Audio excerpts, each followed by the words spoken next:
Hello, I'm Mariah Supanowski. As an exercise science major, I think I want to go into physical therapy because after running track in high school, injuring my hip, having to go to the chiropractor, and then having to go through physical therapy, I think I want to help others in the same way that the physical therapists help me. I'm not sure what area of physical therapy I want to go into, but I just know that I want to help people. Hi, I'm Curtis, and I got into physical therapy because I've always been interested in how the body works and how people are able to do the things they do on an everyday basis. Um, Physical therapy is one of those things where I can learn how to study the body and I can learn how the body moves, and also I get to learn how to treat someone and increase their quality of life if they've been injured and or hurt in some way. Um, I really like physical therapy because it's a hands-on thing where I get to work with people, not working in an office setting. That's never really been something that I've enjoyed. I've always been really interested in working with athletes and also people who have done everyday injuries like, some bizarre fishing accident where they strain their back. So I really, like the part of physical therapy where I get to work with the people. That's always been a really cool thing because I love interacting with other people. Another great thing is I get to work in any setting, really. I can work in a hospital, I can work in a private practice, I can travel if I really want to, and that allows me to have a lot of flexibility in my schedule and free range. So that's something I've always been really attracted to. And physical therapy is overall something that I see myself really enjoying and really wanting to pursue as a career and as a lifestyle as well. So that's something I've always been really interested in. A good description of a physical therapist would be someone who's a healthcare professional who can diagnose and treat individuals of all ages, from newborns to the very oldest of people, and someone who has medical problems or health-related conditions that limit their abilities to move and perform functional activities in their daily lives, like running, jumping, and sitting.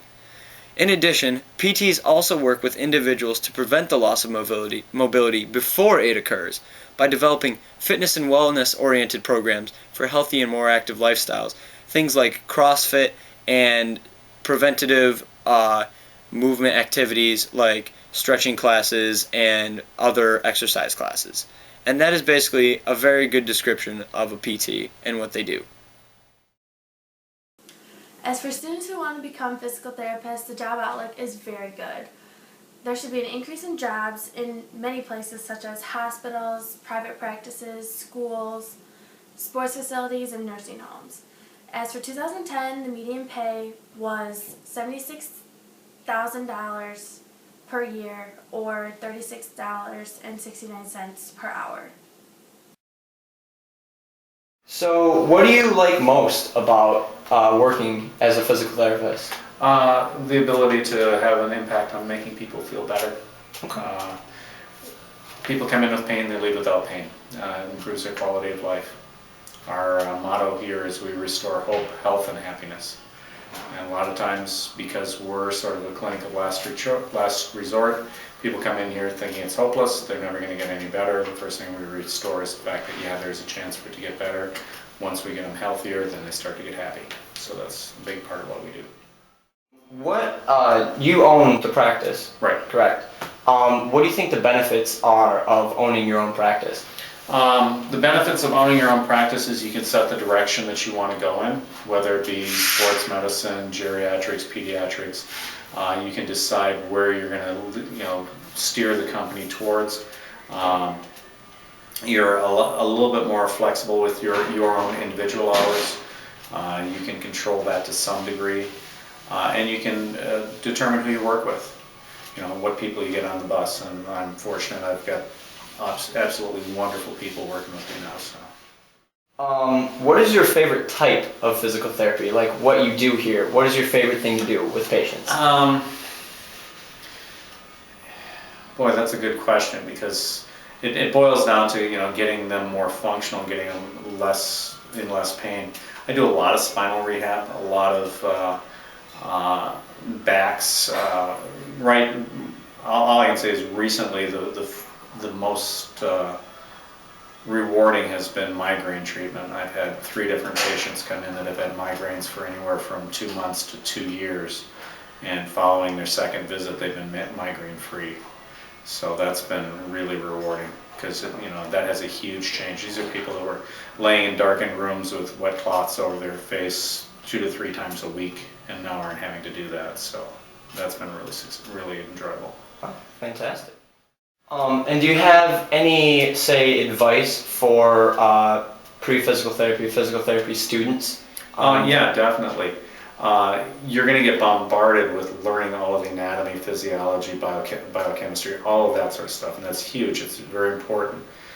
But if you can somehow get some business knowledge in there, some knowledge on how to run a business, how to market a business, how to market your skills, I envision as physical therapy goes towards the year 2020, where the National Physical Therapy Board said they're all practicing PTs will have a doctorate, and all practicing PTs will hopefully have direct access.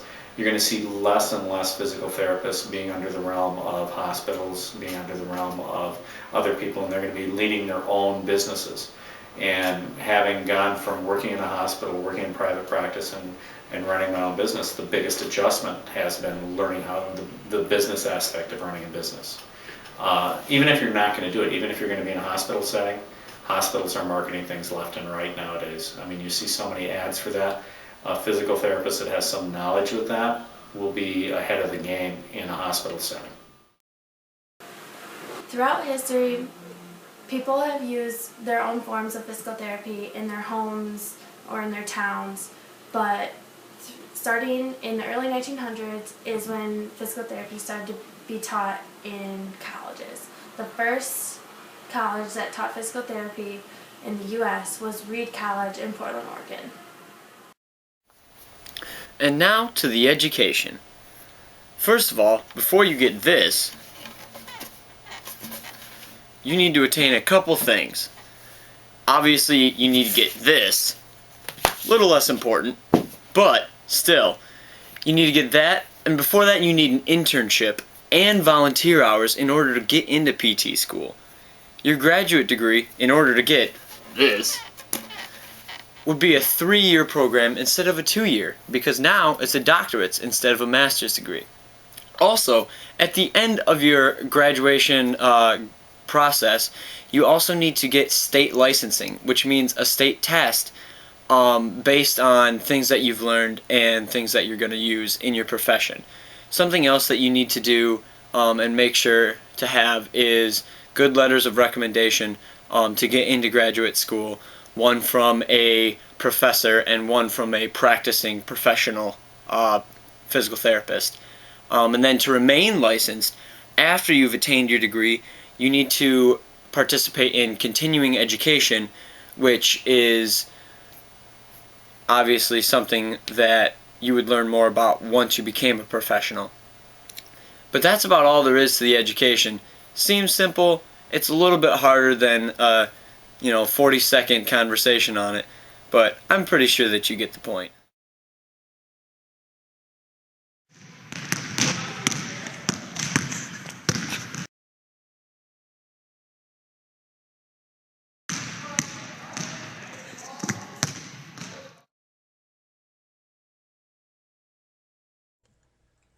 Let's watch now as the physical therapist tries to coach the injured athlete on how to flex and stretch their knee in order to increase mobility and regain their usual way of running down the court.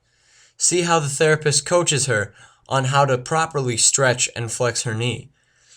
And as he coaches her on bringing it back, trying to slowly push her to flex it and stretch it as far as she can without really hurting herself, in order to increase her mobility in a shorter amount of time.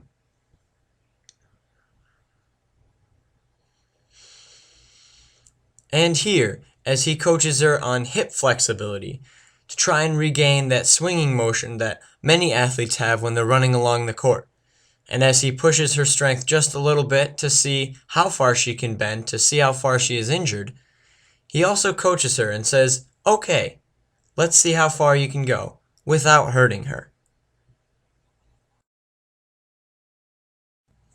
One last stretch here is ankle flexion and ankle stretching to make sure that her ankle and calf muscles are not injured and that she can still walk properly without ankle braces or the need of help.